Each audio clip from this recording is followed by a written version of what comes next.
Water quality এবং quantity এই চ্যাপ্টারের আমাদের যে জিনিসটা প্রয়োজন সেটা হচ্ছে আমার প্রজেক্টের এন্ড টাইমে আমার পপুলেশন কেমন থাকবে। এ থেকে 20 বছর পরে বা এ থেকে 30 বছর পরে যে ওয়াটার সাপ্লাই রিসোর্সটা তৈরি করা হবে তার কতটুকু পানি ক্যাপাসিটি দরকার জনসংখ্যার ভিত্তিতে, যার জন্য আমার পূর্ববর্তী যে বছরগুলোতে জনসংখ্যা ছিল তার উপর অ্যানালাইসিস করে আমাদের পরবর্তী কত বছরে জনসংখ্যা কত হবে সেটা বের করা লাগবে। আমরা এর আগে কিছু ফর্মুলা ইউজ করে 10 বছর বা 20 বছরের যে সকল জনসংখ্যা হতে পারে সেটা নির্ধারণ করছিলাম। আজকে আমরা নিউমেরিক্যাল অ্যানালাইসিসে যে পড়ছিলাম least square method, least square parabola method, সেই মেথডটা এখানে ফলো করব এবং আমাদের যে পার্টিকুলার ইয়ারের পপুলেশন দেওয়া আছে সেগুলোর উপর বেস করে পরবর্তীতে কত বছরে কত জনসংখ্যা হবে সেটা বের করব। এখানে আমাকে ডাটা দেওয়া আছে যে 1950 সালে জনসংখ্যা 25,000, 1960 সালে 24,000, এভাবে 1990 সাল পর্যন্ত দেওয়া আছে 43,000।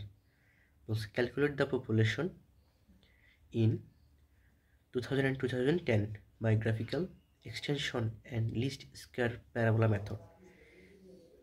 বলা হলো 2000 সালে এবং 2010 সালে কী পরিমাণ জনসংখ্যা হবে এটা বের করতে বলছে উপরে ডাটার উপর বেস করে, এবং মেথডটা হচ্ছে লিস্ট স্কোয়ার মেথড। প্যারাবোলার লিস্ট স্কোয়ারের যে ফর্মুলাগুলো আমরা জানতাম সেটা হচ্ছে summation of y is equals to n plus b summation x plus c summation x square.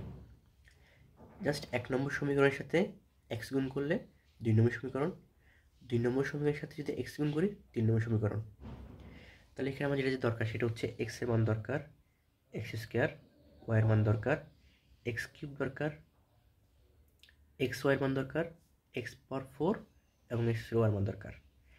N এর মান হচ্ছে আমার যতগুলো আমাকে বছর দেওয়া থাকবে ওটার ভ্যালু হচ্ছে এন। তাহলে এখানে এন এর মান হচ্ছে 5। এয়ার আছে 1950 থেকে 1990, তাহলে এটাকে আমরা এক্সে কনভার্ট করব এবং পপুলেশন ওয়াই আছে।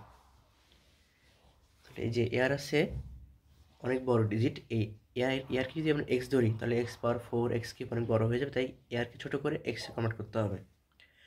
যেহেতু এটা জোড় সংখ্যা একদম মিডিলে যে পয়েন্ট সেটাকে আমরা ধরবো 0, উপরে -1 -2 এভাবে আঁকাবো এবং নিচে 1 2 এভাবে আঁকাবো।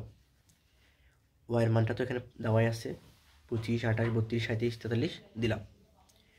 এখন এক্স স্কোয়ারের মান, এক্স কিউবের মান, x power 4 x y, x square y, এগুলো মানগুলো সবগুলো বের করলাম, বের করে সাম করলাম। ওয়াইয়ের মান সাম করলাম, এক্সের মান সাম, এক্স স্কোয়ারের মান সাম করছি, এক্স কিউব করছি, এক্স পাওয়ার 4 এক্স ওয়াই এবং এক্স স্কোয়ার ওয়াই। তাহলে এখানে প্রত্যেকটা ভ্যালু পাওয়া আছে আমার কাছে। এখন এই ইকুয়েশনে সামেশন অফ ওয়াই হচ্ছে 165 এন মান হচ্ছে 5, তাহলে কি a5 b into summation of x, তাহলে বি থাকবে বি ইন্টু হবে এক্সের সামেশন 0 বি ইন্টু 0, সি থাকবে সি এর সাথে সামেশন হবে এক্স স্কোয়ার ওয়াইয়ের গুণ সামেশন এক্স স্কোয়ার গুণ করবো, এক্স স্কোয়ার সামেশন হচ্ছে 10 গুণ করলাম। এভাবে প্রত্যেকটা ইকুয়েশন বসানোর পরে এখানে 3টে ইকুয়েশন আসবে। এই 3টে ইকুয়েশনের মধ্যে থেকে যে আননোন এ বি সি, এই 3টে আননোন বের করা লাগবে, মান বের করা লাগবে। ক্যালকুলেটারের ইকুয়েশন সলভে দিয়ে 3টা ইকুয়েশনে সলভ করলে এর মান আসে 32, বি এর মান 4.5 এবং সি এর মান 0.5।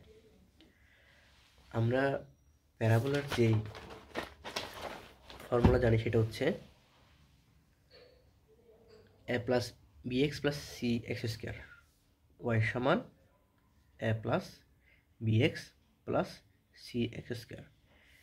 এখন আমি এই ওয়াই যখন 2000 সালের জনসংখ্যা বের করবো তখন এর মান পাইছিলাম 3.2, বি এর মান 4.5 এক্স, সি এর মান পাইছিলাম 0.5 এক্স স্কোয়ার। এখন এই এক্স এর ভ্যালু কী হবে? এক্স এর ভ্যালু হবে হচ্ছে এখান থেকে এক্স এর ভ্যালুটা বের করা লাগবে। 1990 যদি 2 হয়, 1980 যদি 1 হয়, তাহলে 2000 সাল কত হবে? 3 হবে। 2010 সাল কত হবে?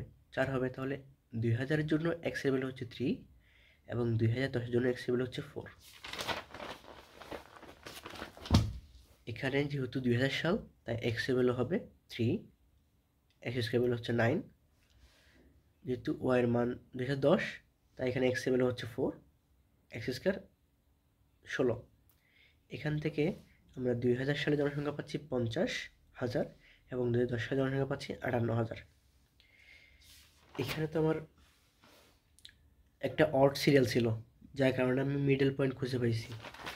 যদি ইভেন ইয়ার্স থাকে সেক্ষেত্রে যেটা হবে, মাঝখানের দুইটাকে আমরা ধরবো, উপরেরটা -1 এবং নিচেটা +1 দিয়ে দুইটাকে যোগফল 0 বানাবো, এরপর পড়তে থাকবো।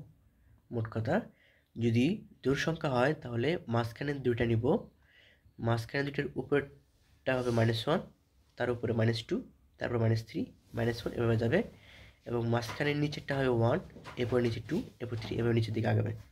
এটা হচ্ছে ইভেন ইয়ার্সের জন্য। আর যদি অড থাকে তাহলে একদম মিডলটাকে আমরা 0 ধরে নেব।